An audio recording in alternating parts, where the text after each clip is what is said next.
पुण्यातील सनस ग्राउंडच्या एक्झॅक्टली समोर असणारं डायग्नोस्टिक सेंटर म्हणजे गिरीश बापट डायग्नोस्टिक सेंटर, जिथे CT स्कॅन आणि PET स्कॅन करण्यात येणार होतं, पण ते अजूनही ते जे डायग्नोस्टिक सेंटर आहे ते खुलं करण्यात आलेलं नाही आहे नागरिकांसाठी.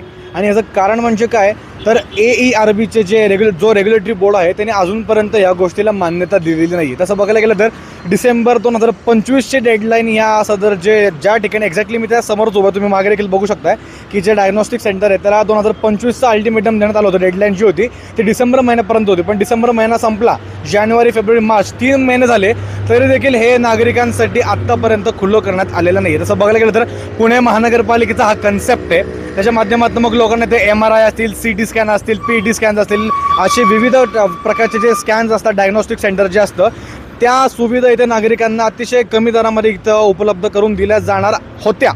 पण अद्यापही हे सुरू न झाल्यामुळे नागरिकांना कुठे ना कुठेतरी गैरसोय होती आणि त्याच्यामुळे नागरिकांना विविध ठिकाणी म्हणजे आजूबाजूचे जे नागरिक आहेत त्यांना मग प्रायव्हेट हॉस्पिटल्समध्ये जावं लागतं, ज्याच्यामुळे त्यांच्या खिशाला कात्री बसते इथे.